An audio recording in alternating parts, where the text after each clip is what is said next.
Hello दोस्तों, मैं प्रदीप शुक्ला आपका स्टडी अड्डा में बहुत बहुत स्वागत करता हूं। उम्मीद करते हैं आप अच्छे होंगे, स्वस्थ होंगे और आपकी तैयारी, आपकी पढ़ाई बहुत ही बेहतरीन तरीके से चल रही होगी। तो मैं आज आपके लिए लेकर के हाजिर हूं CUET का प्रैक्टिस टेस्ट सेकंड का सेकंड पार्ट। और जिस सब्जेक्ट पे हम लोग क्वेश्चन डिस्कस कर रहे हैं वो सब्जेक्ट है हमारा मैथ। तो प्रैक्टिस टेस्ट सेकंड का फर्स्ट पार्ट हम लोगों ने डिस्कस किया था, जिसमें हम लोगों ने 12 क्वेश्चन सॉल्व किए थे। और ये सेकंड पार्ट है, इसमें हम लोग 13th नंबर से क्वेश्चन को स्टार्ट करेंगे। दोनों पार्टों को मिला करके आपको 25 से 26 क्वेश्चन मिलते हैं, ठीक है। तो अभी तक जिन्होंने इसके फर्स्ट पार्ट को नहीं देखा उसको देख लीजिए। जिन्होंने फर्स्ट प्रैक्टिस टेस्ट को अभी तक सॉल्व नहीं किया वो उसको भी सॉल्व कर ले, ताकि जो आपका CUET का एग्जाम होना है UG का, ओके, मई में, जिसमें आपका जो सेक्शन 3 जो आएगा, ठीक है ना, मई में एग्जाम चालू है, आपको पता है 21 या 22 मई से चालू हो जाएगा एग्जाम, ठीक है। और उसमें जो आपका सेक्शन 3 आएगा उसमें आपका मैथ है, रीजनिंग है और जनरल नॉलेज से, इन तीनों पार्टों से क्वेश्चन आने वाले हैं। 25 क्वेश्चन तीनों पार्ट से रहेंगे, टोटल मिला के 75 क्वेश्चन रहेंगे, ठीक है ना। और आपको 60 क्वेश्चन करने होंगे 60 मिनट में। 15 क्वेश्चन आप लेफ्ट कर सकते हैं, ठीक है। वो किसी भी सब्जेक्ट से हो सकते हैं, चाहे वो मैथ से हो, चाहे रीजनिंग से, चाहे आपका जनरल नॉलेज से। तो अब यहाँ पर दो जो है, हम मैथ के हर एक टॉपिक को क्वेश्चन के माध्यम से समझने की कोशिश करते हैं कि कैसे आप जो है किसी भी टॉपिक के जो भी क्वेश्चन आपका हम यहाँ पर लेंगे तो उन क्वेश्चनों को कैसे आप शॉर्टकट तरीके से कम समय में सॉल्व कर सकते हैं। तो चलिए आज क्लास को स्टार्ट करते हैं। जिन्होंने अभी तक फर्स्ट पार्ट को नहीं देखा तो वो जरूर देख लें। तो आज की क्लास भी बहुत ही धमाकेदार क्लास होने वाली है। तो चलिए आज क्लास को स्टार्ट करते हैं। आज की क्लास आपकी 13th नंबर क्वेश्चन से स्टार्ट होगी, ठीक है ना। तो देखिए आज की क्लास का पहला क्वेश्चन, और कह सकते हैं जो आपका सेकंड पार्ट है, ठीक है ना, जो सेकंड आपका प्रैक्टिस टेस्ट है उसका जो है सेकंड पार्ट का 13th क्वेश्चन। तो देखिए यहाँ पे आपका जो है क्वेश्चन है कि the ratio of the salaries of A and B is 8:9। If A salary is increased by 50% and B salary is reduced by 25%, their ratio becomes 16:9। What is the salary of A? A और B के वेतन का अनुपात 8:9 है। यदि A के वेतन में 50% की वृद्धि की जाती है और B के वेतन में 25% की कमी की जाती है तो उनका अनुपात 16:9 हो जाता है। तो A का वेतन कितना है? 22,000 है, 28,500 है, 37,000 है। कैन नॉट बी डिटरमाइंड, निर्धारित नहीं किया जा सकता, ठीक है ना। तो अब यहाँ पर देखो क्वेश्चन आपको हिंदी और इंग्लिश दोनों लैंग्वेज में मिलता है, ठीक है ना। ना हिंदी मीडियम वालों को प्रॉब्लम होगी ना इंग्लिश मीडियम वालों को प्रॉब्लम होगी। तो क्वेश्चन आपको दोनों लैंग्वेज में मिलने वाला है।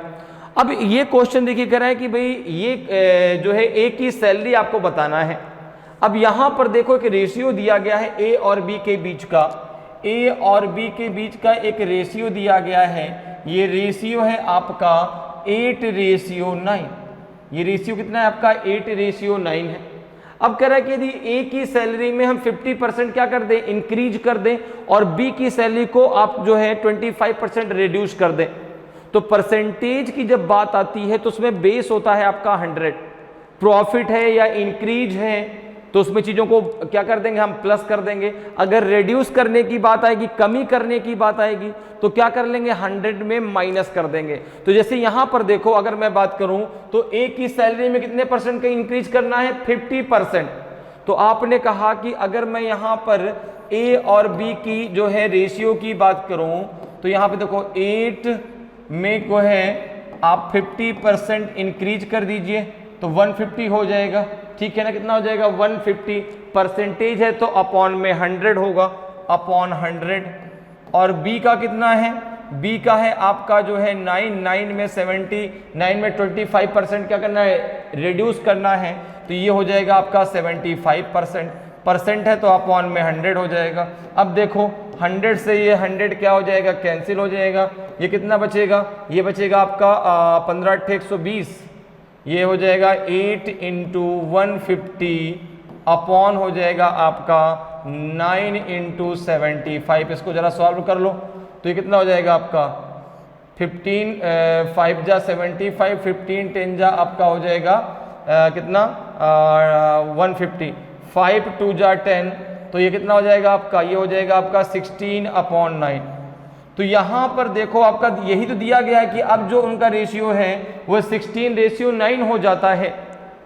तो और इसके अलावा क्या और कोई जानकारी आपकी और कोई इंफॉर्मेशन दी गई है कि भाई बी की सैलरी इतनी है तो ए की सैलरी कितनी होगी?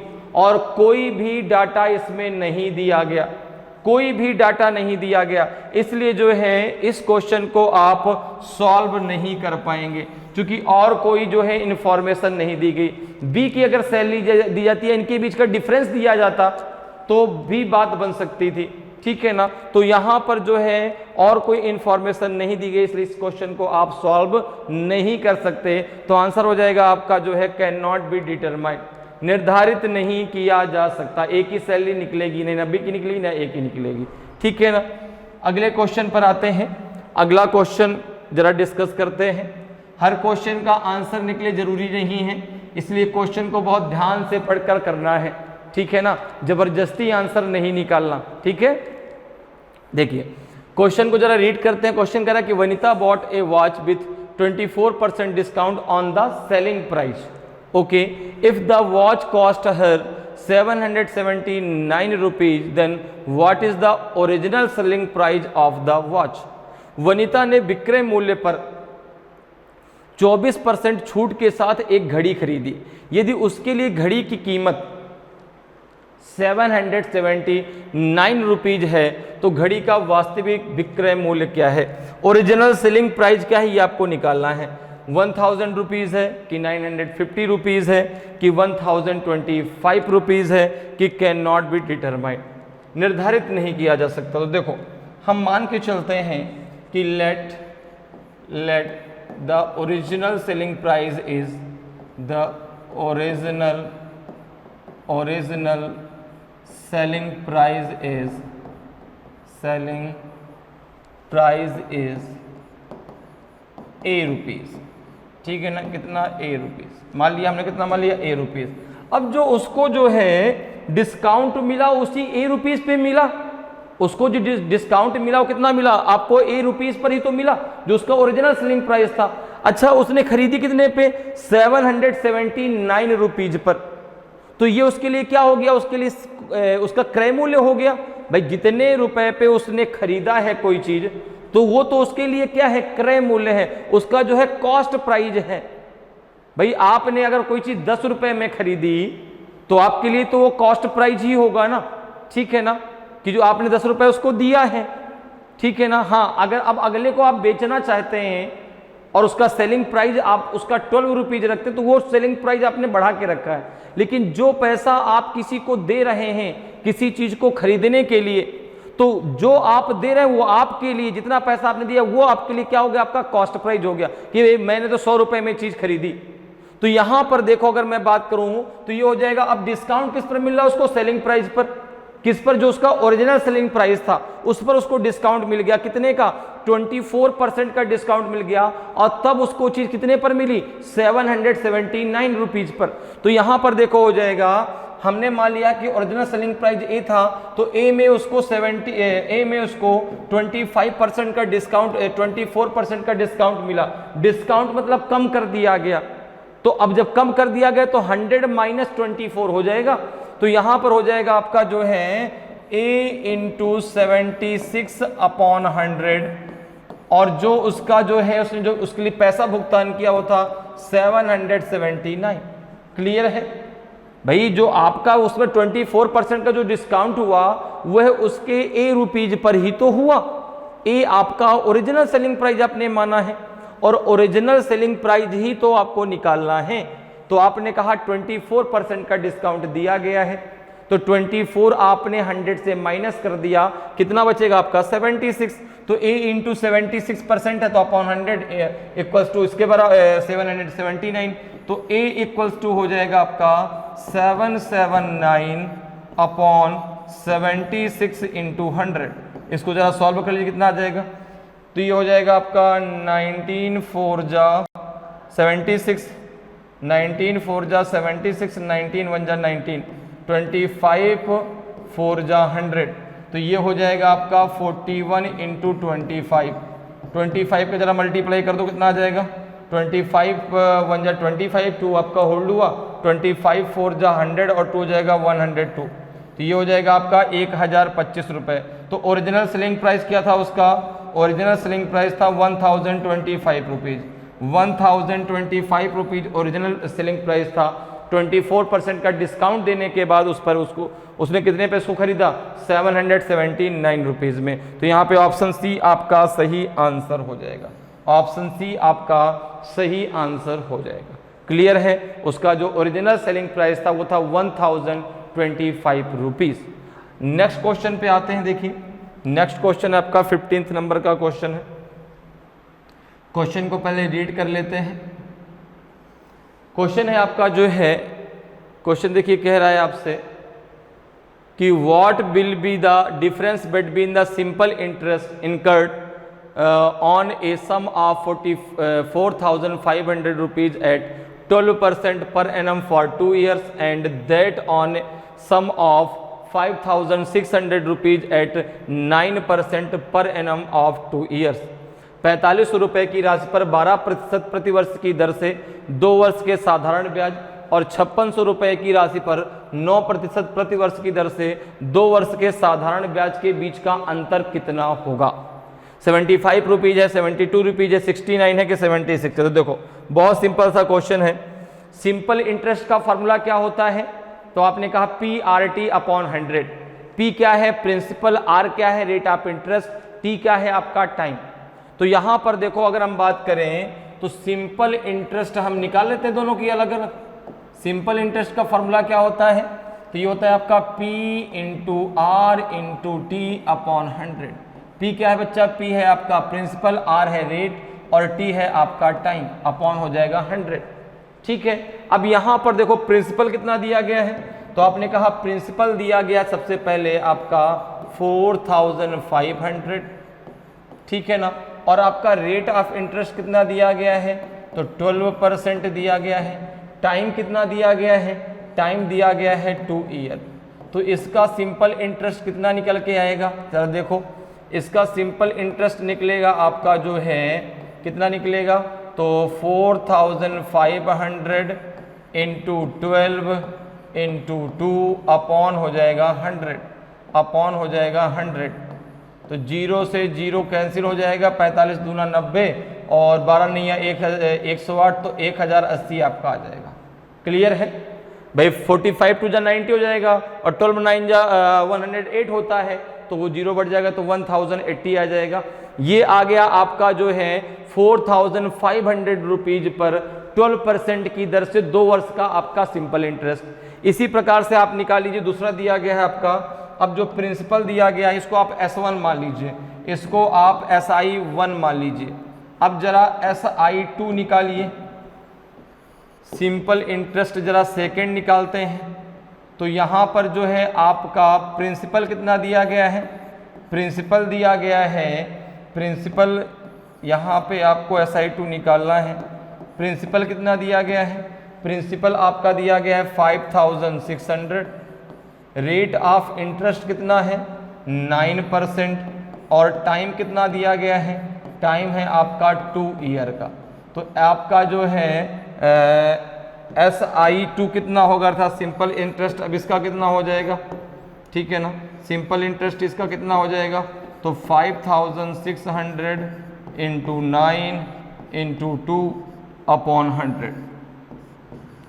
ये कितना हो, 0 से 0 कैंसिल हो जाएगा, इसका मल्टीप्लाई कर लो तो 9 6 जा 54, 5 होल्ड हुआ, 9 5 जा 45, 45 और 5 कितना हो जाएगा आपका 50, कितना हो जाएगा 50 इंटू 2 और कर दो, 2 4 जा 8 0 और 2 5 जा 10, ये हो जाएगा 1008, ठीक है ना, 1008। अब इनके बीच का डिफरेंस निकालो, देखो तो यहाँ पे हो जाएगा आपका SI1 minus SI2, simple interest 1 से सिंपल इंटरेस्ट 2 घटा दो, कितना आ जाएगा 1080 में से 1008 घटा दो, तो 10 में से 8 गया 2, यहाँ बचेगा 7, 72 रुपीज़ का डिफरेंस आ जाएगा। 72 रुपीज़ का डिफरेंस आएगा तो ऑप्शन बी आपका सही आंसर हो जाएगा। ठीक है ना, कितने का डिफरेंस आ रहा है दोनों के बीच में? 72 रुपीज़ का। तो 72 रुपए का डिफरेंस है इनके बीच, तो ऑप्शन बी आपका सही आंसर हो जाएगा। क्लियर है? चलिए आगे बढ़ते हैं, अगले क्वेश्चन पर चलते हैं। अगला क्वेश्चन है आपका जो है, अगला क्वेश्चन है आपका 16th नंबर का क्वेश्चन है। 16th नंबर का क्वेश्चन है। सबसे पहले क्वेश्चन को रीड करते हैं, भाई क्वेश्चन क्या कह रहा है। क्वेश्चन है कि the length, breadth and height of a room are in the ratio 3:2:1 if the breadth and height are half while the length is doubled, then the total area of the four wall of the room will। एक कमरे की लंबाई, चौड़ाई और ऊंचाई का अनुपात 3:2:1 है। यदि चौड़ाई और ऊंचाई को आधा कर दिया जाए जबकि लंबाई दोगुनी कर दी जाए तो कमरे की चारों दीवारों का कुल क्षेत्रफल होगा। रिमेन द सेम, एक ही रहेगा। डिक्रीज बाई 13.64%, 13.64% की कमी होगी, हो जाएगी। डिक्रीज बाई 15% या डिक्रीज बाई 30%, 30% की कमी होगी। कौन सा आपका सही आंसर होगा ये आपको बताना है इसमें। तो देखिए जो है यहाँ पर आपको ब्रीथ और लेंथ, ब्रीथ और हाइट का क्या दिया गया है? रेशियो दिया गया है। तो अगर मैं बात करूँ देखो रेशियो क्या दिया गया है? लेंथ ब्रीथ, ठीक है ना, और हाइट का रेशियो कितना है आपका? रेशियो है 3:2:1, 3:2:1। तो देखो यहाँ पर हाइट कितना है, लेंथ कितना है आपका? ऐसे लेंथ मान लेते हैं, लेंथ है आपका 3a मान लो, ब्रीथ आपकी है 2a, और h से आप हाइट मान लो, हाइट है आपकी a। हाइट कितनी है? a दी गई है, ठीक है ना, क्लियर है। अब जरा देखो यहाँ पे कह रहा, अच्छा एरिया ऑफ फोर वॉल क्या होता है? एरिया ऑफ फोर वॉल, चारों दीवारों का क्षेत्रफल, ये हो जाएगा आपका जो है breadth into height, breadth into height plus height into length, ठीक है ना। क्या हो जाएगा? Breadth into height plus height into length. यहाँ पे स्मॉल ले लेते हैं, ठीक है ना, कैपिटल लिखने में थोड़ा सा ऑड लगता है, ठीक है। तो B into height and height into length, यहाँ पर भी स्मॉल ही ले लीजिए आप, ठीक है। तो यहाँ पे ये क्या है आपका? ये है आपकी लेंथ, ये है आपकी ब्रीथ और ये है आपकी हाइट, ठीक है, क्लियर है। अब देखो यहाँ पर जो है, यहाँ पर आपका एरिया फोर वॉल क्या होता है? Breadth into height plus height into length, ठीक है। अब यहाँ पे जरा इसकी वैल्यू रख दीजिए, कितनी हो जाएगी? तो ये हो जाएगा जो है, कितना हो जाएगा आपका? ब्रीथ कितनी है आपकी? 2a, हाइट कितनी है आपकी? a, प्लस हाइट कितनी है आपकी? a, लेंथ कितनी है? 3a। तो ये कितना हो जाएगा आपका?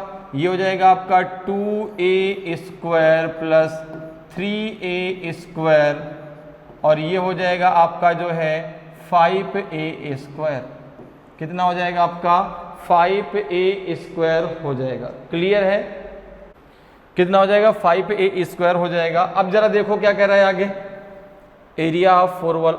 अच्छा एक मिनट, यहाँ पे आपका 2 होगा, और ना यहाँ पे 2 होगा, अभी यहाँ पे 2 इंटू 2 होगा, 2 इंटू, ठीक है ना। यहाँ पे क्या होगा? 2 इंटू, यहाँ पे आ जाएगा, हो जाएगा 2 into breadth into height plus height into length. तो आप देखो कितना आ जाएगा, वहाँ पे हम लोग 2 लिखना भूल गए थे। तो ये हो जाएगा आपका जो है, ये हो जाएगा आपका 2 इंटू ब्रीथ कितना है? 2a इंटू हाइट कितना है आपका? a, प्लस हाइट कितना है? a, लेंथ कितना है? 3a। तो ये हो जाएगा आपका 2 इंटू कितना हो जाएगा आपका 2a square plus 3a square, तो ये हो जाएगा आपका 2 इंटू 5a स्क्वायर, तो ये हो जाएगा आपका 10a स्क्वायर। कितना हो जाएगा 10a स्क्वायर। अब आगे क्या कह रहा है कि if the breadth and height are half while the length is double.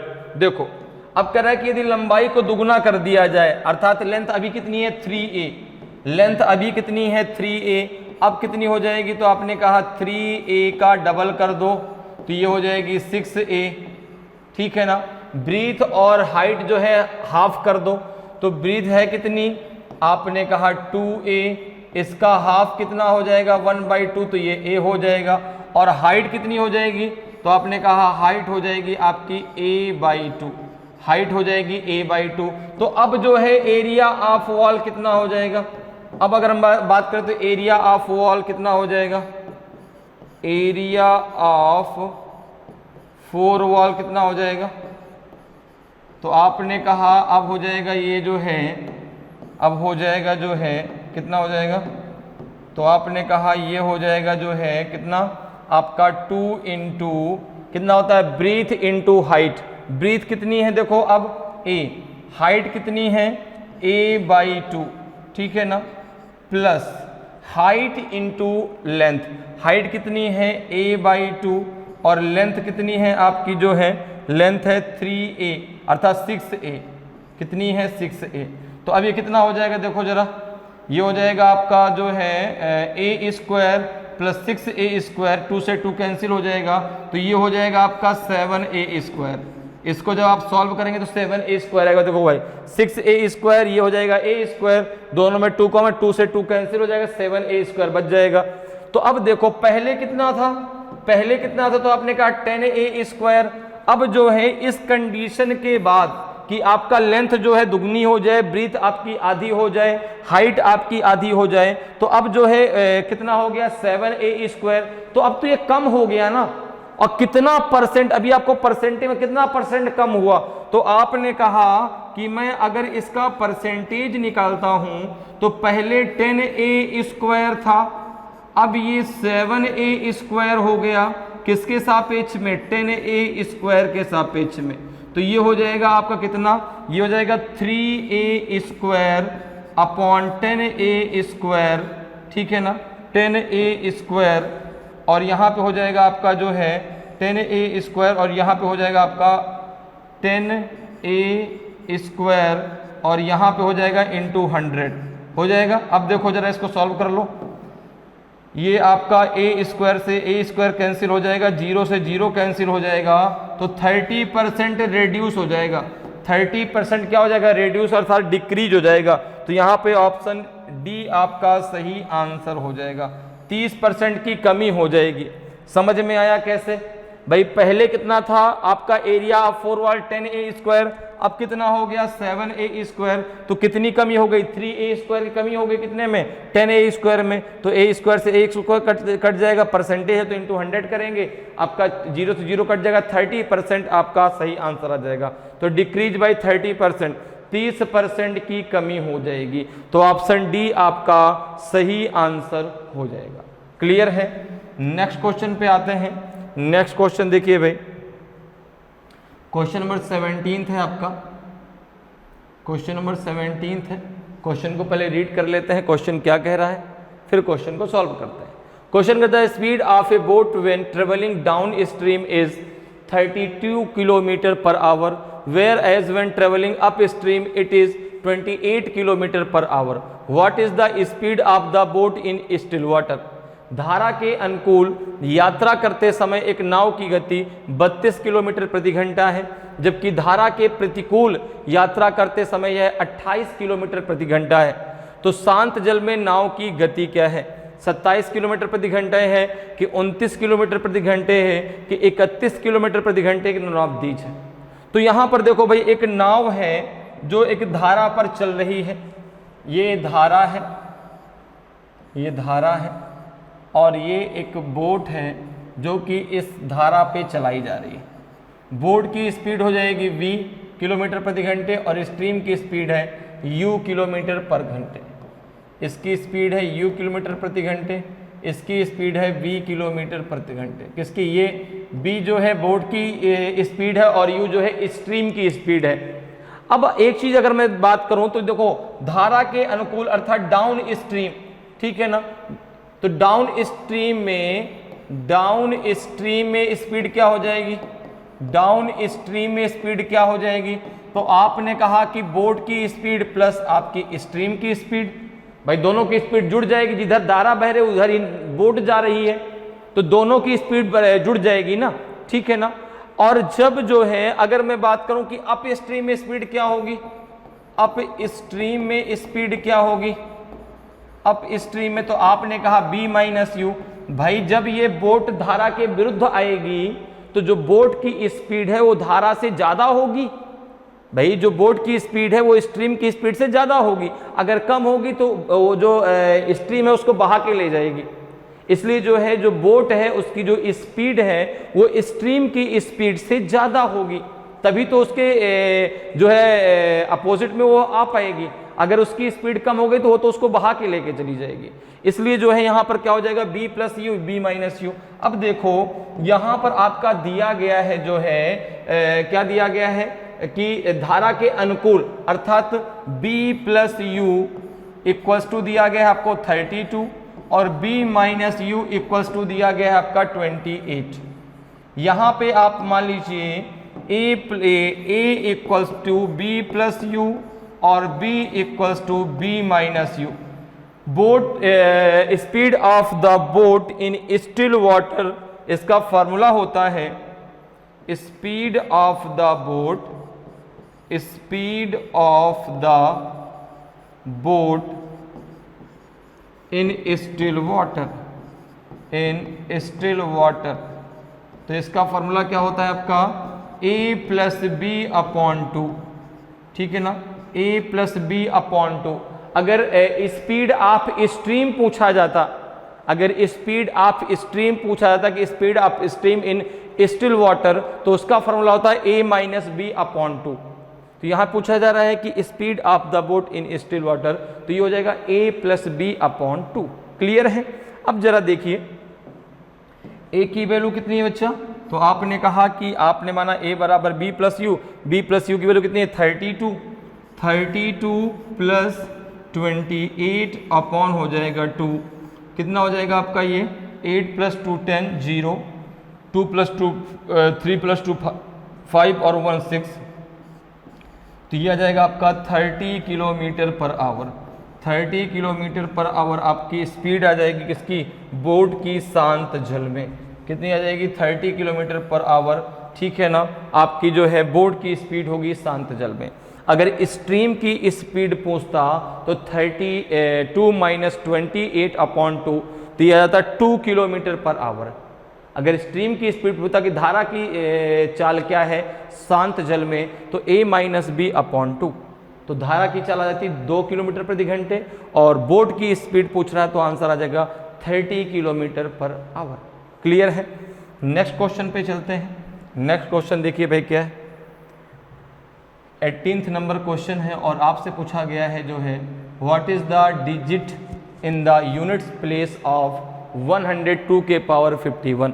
102 के पावर 51 के इकाई के स्थान पर कौन सा अंक होगा। तो ये क्वेश्चन पूछा जा रहा है आपका यूनिट डिजिट से। देखो जो है आपको बताना है कि भाई 102 के पावर 51 के उसमें यूनिट डिजिट क्या होगा। तो अब देखो यहाँ पर आप एक चीज़ समझो, अगर किसी संख्या के लास्ट में, किसी संख्या के लास्ट में अगर 0 है, 1 है, 5 है और 6 है, किसी संख्या के लास्ट में क्या हो 0, 1, 5 या 6, और उनके पावर कुछ भी दिया गया हो, कितना भी दिया गया हो, उसका यूनिट डिजिट हमेशा वही नंबर होता है। जैसे 0 है, किसी संख्या के लास्ट में 0 है, आप उसका कितना भी पावर कर दो लास्ट में 0 ही तो आएगा, इसलिए इसका यूनिट डिजिट 0 होगा। अगर किसी संख्या के लास्ट में 1 है तो उसका यूनिट डिजिट 1 ही होगा। अगर किसी संख्या के लास्ट में 5 है तो उसका यूनिट डिजिट 5 ही होगा। अगर किसी संख्या के लास्ट में 6 है तो भी उसका यूनिट डिजिट 6 होगा। अब यहां पर जो आपका 102 दिया है ना तो 0 है, ना तो 1 है, ना तो 5 है, ना तो 6 है, तो अब कैसे करेंगे? अब जरा उसको समझिए, देखिए। तो अब आपको लगाना है रूल ऑफ साइक्लिसिटी। क्या लगाना है? Rule of cyclicity. Rule of cyclicity. Rule of cyclicity अर्थात इसको हम बोलते हैं चक्रीयता का नियम। क्या बोलते हैं? चक्रीयता का नियम। यहां पर ये कैसे लगता है जरा उसको समझ लीजिए। दिया गया है आपको 102 के पावर 51। तो सबसे पहला काम आपका क्या है कि जो पावर है उसको जो है 4 से डिवाइड कर दीजिए। तो 51 को जरा 4 से डिवाइड करो, कितना आ जाएगा? 4 1 जा 4, बचेगा 1 1, 4 2 जा 8, कितना रिमाइंडर बच जाएगा? 3। ठीक है ना? अब 3 में तो भाग जाएगा नहीं, जैसे ही भाग जाना बंद हो जाए उसको वो रिमाइंडर ले लीजिए। कितना रिमाइंडर है? 3। अब जो ये रिमाइंडर आया है ना, इसको इसके पावर में लगा दीजिए, इसको इसके पावर में लगा दीजिए। अब यूनिट डिजिट आपको देखना है तो पूरे का क्यूब निकालने की जरूरत नहीं है आपको। पूरे की क्यूब निकालने की जरूरत नहीं कि आप 102 इंटू 102 इंटू 102, ऐसे भी आप कर सकते हैं, कोई दिक्कत नहीं है। देखो 102 इंटू 102 इंटू 102 यही तो करना है, लेकिन हमको इनका सबको आपस में गुणा नहीं, हमको केवल यूनिट डिजिट का मल्टीप्लाई करना है।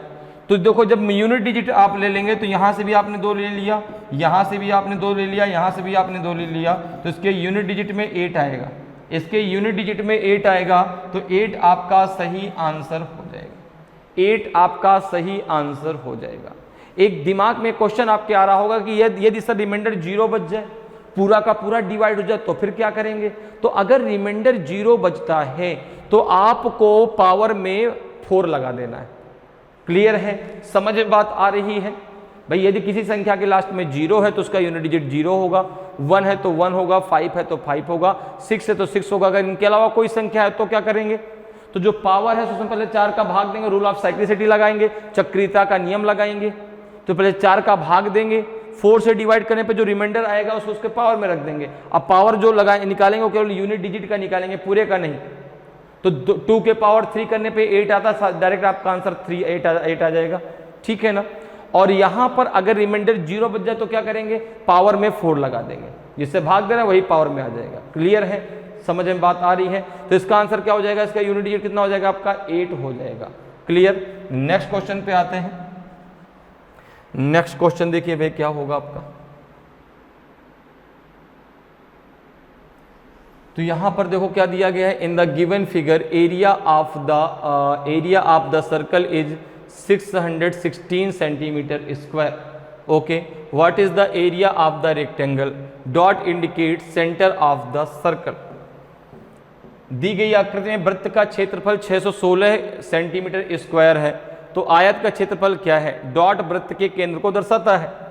784 सेंटीमीटर स्क्वायर है, 196 सेंटीमीटर स्क्वायर है, कि 392 सेंटीमीटर स्क्वायर है, कि नन ऑफ दीज इनमें से कोई नहीं। तो देखिए जरा भाई क्या होगा आंसर। तो देखो अब यहां पर आपको एरिया ऑफ सर्कल दिया गया, कितना? 616। एरिया ऑफ सर्कल होता क्या है? तो आपने कहा एरिया ऑफ सर्कल होता है पाई of square. Area of circle, area of circle क्या होता है? आपने कहा होता है पाई आर स्क्वायर होता है। ठीक है ना?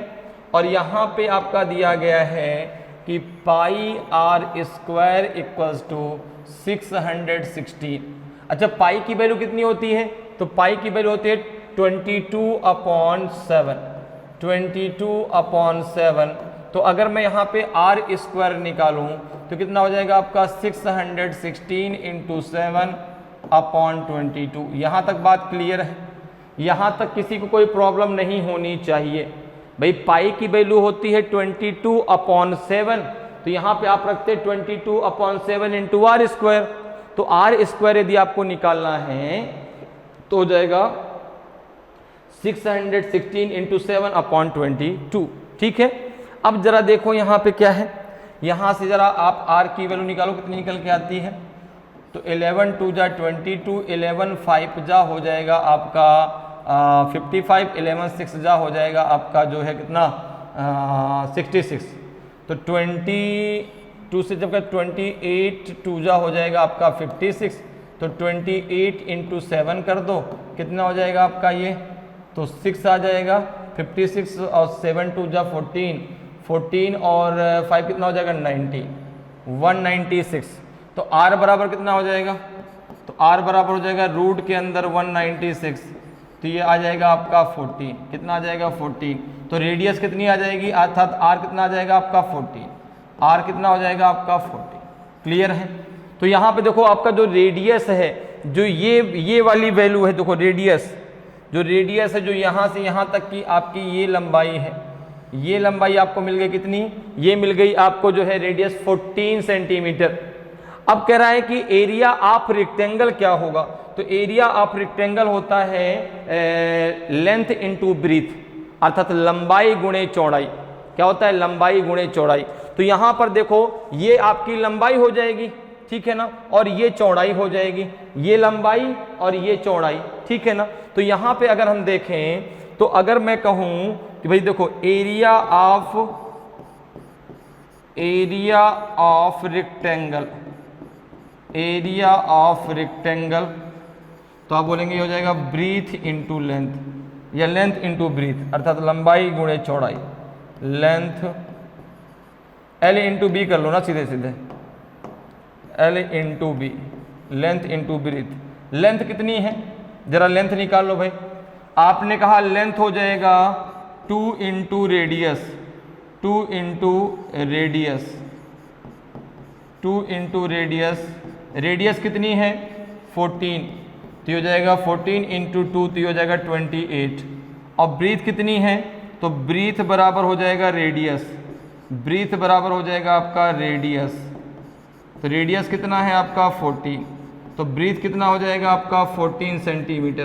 तो एरिया कितना हो जाएगा, एरिया कितना हो जाएगा, तो आपने कहा ये हो जाएगा आपका लेंथ इंटू ब्रीथ, तो हो जाएगा आपका 28 इंटू 12, 28 इंटू 12 कितना हो जाएगा, 28 इंटू 12 कितना हो जाएगा, 12 8 जा हो जाएगा आपका 96, बचेगा आपका जो है 12 8 96, ठीक है ना, नहीं ये 14 है ना, ये 14 है, ये कितना है आपका 14, 28 इंटू 14 होगा, 28 इंटू 14, ये कितना हो जाएगा 14 8 जा कितना होता है 112, ठीक है ना, कितना होता है 112। तो 112 में 2 आपका हुआ 11 आपका होल्ड हो गया, तो 14 2 जा कितना हो जाएगा 28, 28 में 11 जोड़ दीजिए 39, 39 तो हो जाएगा 39 सेंटीमीटर स्क्वायर, 39 सेंटीमीटर स्क्वायर हो जाएगा।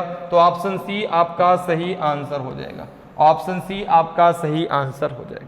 क्लियर है बात, मेरी समझ में आ गई भाई। यहाँ पे आपको एरिया ऑफ सर्कल दिया गया था, वहां से आपने रेडियस निकाल लिया, रेडियस मतलब ये हो जाएगा ये हाफ, ठीक है। तो ये जो है यहाँ से यहाँ तक पूरी क्या हो जाएगी, ये आपकी लेंथ हो जाएगी, और ये ब्रीथ हो जाएगी लंबाई और चौड़ाई, ठीक है ना। तो यहाँ पे लेंथ कितनी हो जाएगी 2 इंटू रेडियस अर्थात 28, और जो ब्रीथ है वो रेडियस के बराबर होगी, तो वो हो जाएगी 14। तो आपका एरिया ऑफ रेक्टेंगल क्या होता है L इंटू बी, कितना आ जाएगा 392 सेंटीमीटर स्क्वायर। तो ऑप्शन सी आपका सही आंसर हो जाएगा। क्लियर है। नेक्स्ट क्वेश्चन पे आते हैं। नेक्स्ट क्वेश्चन देखिए भाई क्या है, 20th नंबर क्वेश्चन है, 20th नंबर क्वेश्चन है। क्वेश्चन को पहले रीड करते हैं और बाद में फिर सॉल्व करने की हम लोग कोशिश करेंगे साथ में, ठीक है। क्वेश्चन कह रहा है कि which one of the following is a factor of x cube minus 19x plus 30। तो यहाँ पे आपको x cube minus 19x plus 30 का आपको क्या बताना है, फैक्टर बताना है। क्या होगा फैक्टर, x माइनस 2 होगा, x प्लस 2 होगा, x माइनस 1 होगा कि x प्लस 1 होगा, क्या होगा इसका फैक्टर। तो यहाँ पे जरा देखिए, अगर हम बात करते हैं फैक्टर की, तो यहाँ पर आपको जो इक्वेशन दिया गया है x cube minus 19x plus आपका 30। अब आपको क्या करना है, ऐसे क्वेश्चनों में आप डायरेक्ट ऑप्शन ले लो, डायरेक्ट ऑप्शन ले लो और वहां पर उसकी वैल्यू को रख के देखो। जैसे अगर हम यहाँ पे पहला ऑप्शन लेते हैं x माइनस 2, अब इसको यहाँ पे मान लो x माइनस 2 इक्वल्स टू 0, अर्थात अगर x बराबर 2, अब यहाँ पे इसको x बराबर 2 अगर हम रख देते हैं, इसकी वैल्यू अगर 0 हो जाती है, इसकी वैल्यू अगर 0 हो जाती है तो फिर पहला ही ऑप्शन हमारा सही होगा।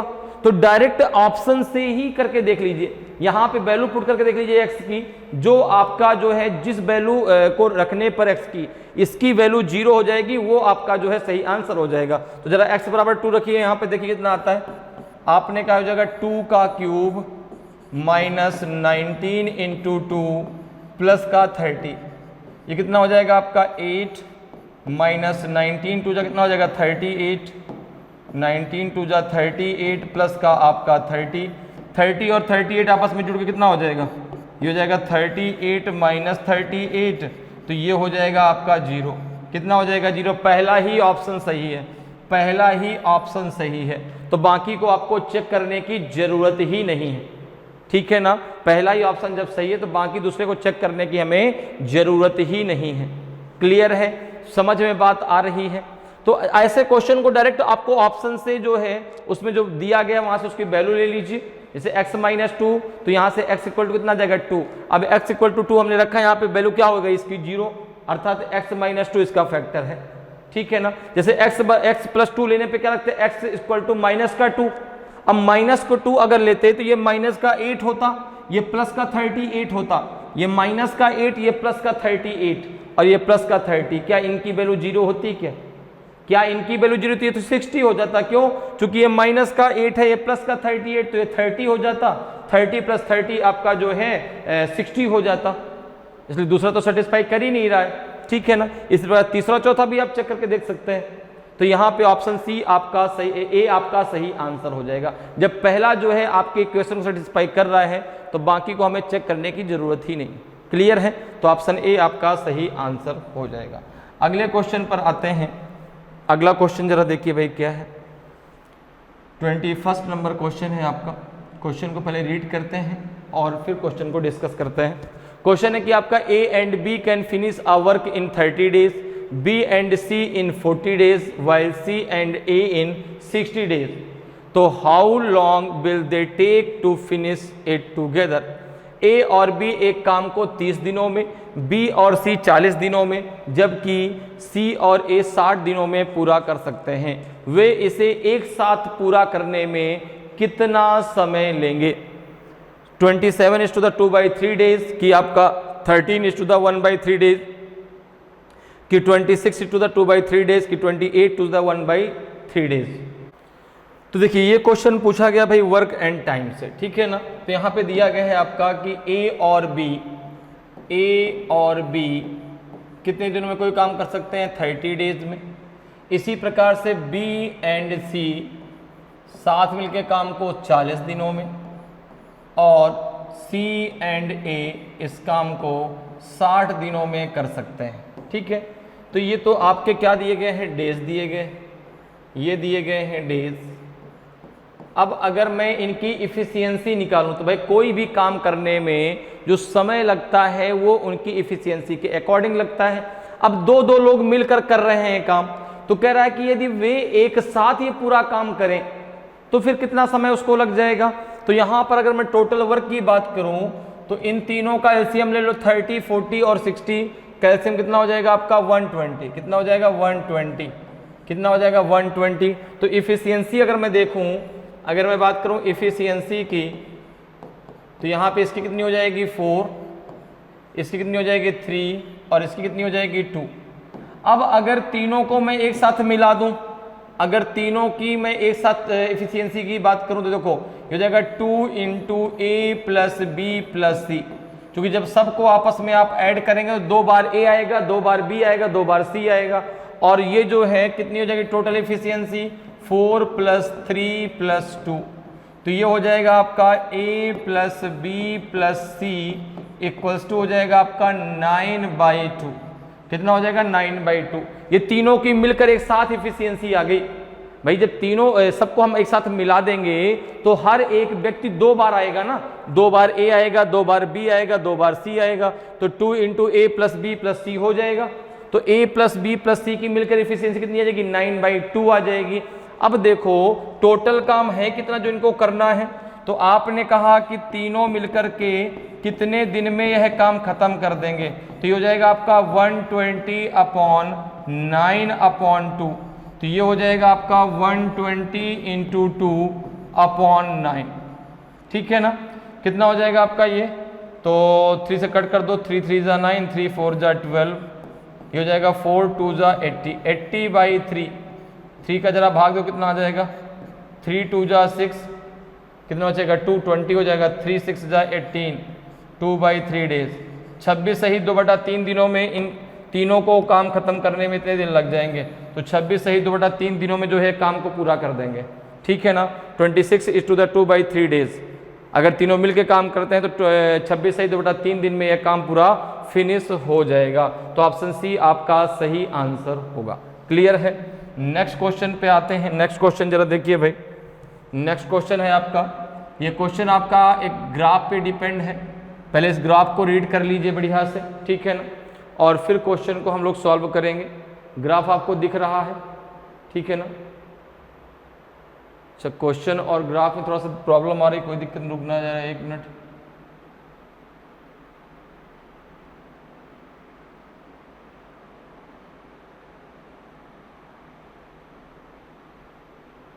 एक मिनट जरा रुक जाइएगा, ठीक है, दिख रहा है, ठीक है, क्वेश्चन भी दिख रहा है, ग्राफ भी दिख रहा है, कोई प्रॉब्लम नहीं। अब जरा आते हैं अपने क्वेश्चन पे। क्वेश्चन क्या कह रहा है कि अब देखो ये जो क्वेश्चन है वो आपका 22 से 24 तक के लिए, कहां से कहां तक के लिए है, 22 से 24 तक के लिए क्वेश्चन है कि answer the question on the basis of the information given below. नीचे दी गई जानकारी के आधार पर प्रश्नों के उत्तर दें। Number of total seat in each year in 1991, 1993, 1996, 1993 and 1996 was 425 and in 2002 it was 400। 1991, 1993, 1996 प्रत्येक वर्ष कुल सीटों की संख्या कितनी थी, 425 थी, और 2002 में यह कितनी थी, 400 थी, ठीक है ना। तो percentage of total votes polled by party B in 2002 is was percentage of the what percent of the percentage of the total votes polled by party B in the year 1991। 2002 में पार्टी बी द्वारा डाले गए कुल मतों का प्रतिशत वर्ष 1991 में पार्टी बी द्वारा डाले गए कुल मतों के प्रतिशत का कितना प्रतिशत है, 14.7% है कि 158.06% है कि 258.06% है कि 250.86% है। तो यहां पर देखिए ये जो आपके क्वेश्चन ये जो है ना, ये इस ग्राफ पर बेस्ड है। ये जो ग्राफ दिया गया है ये आपका वोट पोल्ड का दिया गया है, ये सीट 1 का दिया गया है, कितने वोट पड़े और कितनी सीट उसने जीती, ठीक है ना। जैसे यहाँ पर देखो दिया गया है आपका वैल्यू, ये जो वैल्यू आपकी परसेंटेज में दी गई है, ठीक है ना। तो 1991 में 30.5 और इसने कितना जीता, देखो ये पार्टी ए है, ये पार्टी बी है, तो 9.3, यहाँ पे आपका 1993 में 33.4, यहाँ आपका 11, यहाँ 32.5, यहाँ 19.6, यहाँ 2002 में आपका 19 और 24। इसी प्रकार से सीट अगर जीतने की बात हम करें तो यहाँ पर आपका जो है पार्टी ए में देखो 221, 12, यहाँ पे 1993 में आपका जो है 177 और ये 67, 96 में 170, 67 और 2002 में आपका 88 और 90 और आपका है 98। क्वेश्चन आपसे ये पूछा जा रहा है कि 2002 में पार्टी बी द्वारा डाले गए कुल मतों का जो प्रतिशत है वो वर्ष 1991 में पार्टी द्वारा डाले गए कुल मतों के प्रतिशत का कितना प्रतिशत है। तो यहां पर देखिए जो है भाई 2002 में, अब 2002 में पार्टी बी द्वारा अब ये वोट डाले गए, तो भाई पार्टी बी को ब्लैक से दर्शाया गया है, पार्टी ए को जो है ब्लैंक वाले से, ध्यान रखिएगा, ठीक है ना। तो 2002 में पार्टी बी द्वारा कितने वोट डाले गए, 2002 में अगर मैं पार्टी बी की बात करूं तो देखो कितना है आपका, तो आपने कहा 24% है। अच्छा, वहीं 1991 में कितना है, 1991 में अगर मैं पार्टी बी की बात करूं तो ये 9.3 है। तो कह रहे हैं कि percentage of total vote polled by party B in 2002 is what percentage of the total vote polled by party B in the 1991। तो ये हो जाएगा आपका जो है कितना परसेंट हो जाएगा 24। और भाई चूंकि 2002 में जो वोट पड़े वो 1991 में जो वोट पड़े उनका कितना प्रतिशत है, तो आपने कहा 24/9.3 इंटू हो जाएगा आपका 100। ये जो हो जाएगा आपका 24 पॉइंट नीचे लगा है, तो इसका पॉइंट को हटाने के एक जीरो पर बढ़ा दो, तो 1 2 3 0 हो जाएगा, अपॉन हो जाएगा 93। 3 से इसको काट दो, 3 8 जा 24 और 3 3 जा 9, 3 1 जा 3। 8000 में आप जो है 31 से भाग दे दीजिए, कितना आ जाएगा, जरा भाग दीजिए, कितनी बार जाएगा, कितनी बार जाएगा, जरा भाग दे लीजिए भाई। 31 से डिवाइड कर दीजिए आप 8000 को, जरा डिवाइड करिए, तो सबसे पहले 2 टाइम जाएगा, 2 1 जा 2, 2 3 जा 6, 10 में से 2 गया 8, यहाँ 1 बचेगा, 0 हो जाएगा, 6 टाइम ज़्यादा हो जाएगा, 5 टाइम जाएगा, तो 5 1 जा 5, 5 3 जा 15, कितना आ जाएगा आपका, 10 में से 5 गया 5 और 7 में से 5 गया 2, 250 हो जाएगा। 3 8 जा 24, 8 टाइम जाएगा, 258 पॉइंट। तो यहाँ पे जब आप इसको सॉल्व करेंगे तो ये आ जाएगा 258.06। ऑप्शन बी आपका सही आंसर होगा। भाई यहाँ तक आपने निकाल लिया। अभी इसमें देखो 258 में कौन सा ऑप्शन दिया गया है, केवल एक ही ऑप्शन तो है, ऑप्शन सी, तो ऑप्शन सी आपका सही आंसर होगा। 258.06% आपका आंसर आ जाएगा। क्लियर है भाई। 2002 में आपका जो है पार्टी बी में कितने परसेंट वोट पड़े, 24%, और 1991 में कितना पड़ा, 9.3%। तो 24 9.3 का कितना परसेंट है, 258.06% है। क्लियर है। अगले क्वेश्चन पर आते हैं। अगला क्वेश्चन देखिए भाई क्या है। अगला क्वेश्चन भी आपका इसी ग्राफ पर डिपेंड है। क्वेश्चन है कि in which of the following year both party A and party B witnessed gain or loss either on the basis of seats or on the basis of votes polled than in the previous year। निम्नलिखित में से किस वर्ष में party ए और party B दोनों ने सीटों के आधार पर या पिछले वर्ष की तुलना में डाले गए वोटों के आधार पर लाभ या हानि देखी। 1993 में कि 1996 में कि 2002 में कि आपका जो है 1991 में। तो यहाँ पर देखिए, अगर हम देखें 1993 की बात करें, जो जो ऑप्शन में दिया गया वहाँ पे हम चर्चा कर लेते हैं। 1993 दिया गया है, 4 ही वर्ष तो है, 1993, 1996, 2002 और 1991। तो देखो क्वेश्चन ये कह रहा है कि भाई निम्नलिखित में किस वर्ष में पार्टी ए और पार्टी बी दोनों ने सीटों के आधार पर या पिछले वर्ष की तुलना में डाले गए वोटों के आधार पर लाभ या हानि देखी। तो यहाँ पर अगर हम देखें, अगर हम देखो ये तो डाले गए वोट हैं और ये जो ग्राफ है आपका ये जीती गई सीटों का ग्राफ है। तो अगर हम परसेंटेज की बात करें 1993 की, अगर हम बात करते हैं 1993 की अगर हम बात करें तो यहाँ पे वोट परसेंटेज कितना है, ये है आपका 33.4 और प्लस 11 कितना हो जाएगा आपका 44.4। अच्छा 1991 में कितना है, 1991 में कितना है, तो आपने कहा 31.5 प्लस आपका 9.3, ये कितना हो जाएगा आपका 5 प्लस 3 हो जाएगा 8 और 9 1 कितना हो जाएगा आपका 40.8। अब देखो यहाँ पे जो 1993 का है आपका वोट परसेंटेज वो तो बढ़ गया ना दोनों पार्टी को मिला के। भाई यहाँ 40.8 था, ये 44.4% हो गया। अब अगर मैं सीट की बात करूं, ये तो मैंने वोट की बात कर ली, ये जो वोट डाले गए। अगर मैं सीट की बात करूं, अगर 1993 में सीट की बात करूं तो आप देखेंगे कि सीट की अगर मैं 1991 में बात करता हूं तो कितनी है आपकी, तो आपने कहा 221 प्लस 12 कितनी है आपकी, ये हो जाएगी 2 और 2 1 3 और 2 1 3 200 कितना है आपका 233। भाई 2 1 3 2 1 3 ठीक है। अब अगर यहाँ पे मैं 1993 की बात करूँ तो 1993 में कितना है 177 प्लस 67 कितना हो जाएगा 7 7 14 7 6 13 1 14 244। तो यहाँ भी देखो आपका 93 से 91 से 93 में क्या हो गया, आपकी सीटें भी बढ़ गई। ठीक है। अब अगर देखो तो 96 में सीटें क्या हो रही हैं, घट रही हैं। यहां तो और भी घट गई जो उसने सीटें जीती। तो लगातार यहाँ पे क्या हो रहा है, सीटें जो है लगातार क्या हो रही हैं, घट रही हैं। तो यहाँ पर जो है 93 में ही देखो यहाँ पे परसेंटेज ही बढ़ा, सीटें भी बढ़ी, तो आंसर क्या हो जाएगा आपका 1993 हो गया।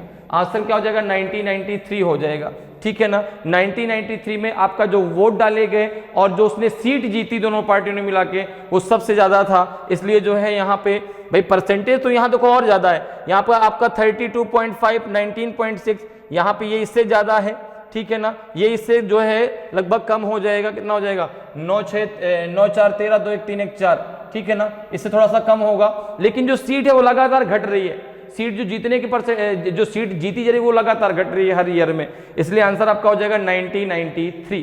क्लियर है। चलो आगे बढ़ते हैं, अगले क्वेश्चन पर आते हैं। अगले क्वेश्चन को जरा देखें भाई, क्वेश्चन को पहले रीड करते हैं और फिर क्वेश्चन को सॉल्व करने की हम लोग कोशिश करेंगे, ठीक है। क्वेश्चन है आपका जो है, पहले क्वेश्चन को आप रीड कर लीजिए। क्वेश्चन है कि how many more seat won by party A than party B in all the given 4 year. दिए गए सभी 4 वर्षों में पार्टी ए ने पार्टी बी की तुलना में कितनी अधिक सीटें जीती। तो देखो जरा दोनों का निकालो भाई कि पार्टी ए ने कितनी जीती, पार्टी बी ने कितनी जीती और ए ने बी से कितनी ज्यादा भाई जीत ली। तो अगर मैं पार्टी ए की बात करूं, अगर मैं पार्टी ए की बात करूं तो पार्टी वन में पहले कितनी जीती, पार्टी ए ने 221, फिर 177 अर्थात 177, फिर 170 और फिर लास्ट में जीती 88। टोटल कितनी हो गई इनकी सीटें, तो आपने कहा 7 + 1 8 हो जाएगा, 8 और 8 आपका 16, तो 6 1 आपका होल्ड हो गया, 8 और 1 हो जाएगा 9, 9 और 7 हो जाएगा आपका 16, 16 और 7 हो जाएगा आपका 23, 23 और 2 हो जाएगा आपका 25। तो 25 में 5 2 आपका होल्ड हो गया, 2 + 1 3, 3 + 1 4, 4 + 2 आपका हो जाएगा 6, ठीक है ना। इसी प्रकार से जरा पार्टी बी की निकाल लो कि भाई पार्टी बी ने कितनी सीटें जीती हैं। पार्टी जरा बी की बात कर लेते हैं बच्चा।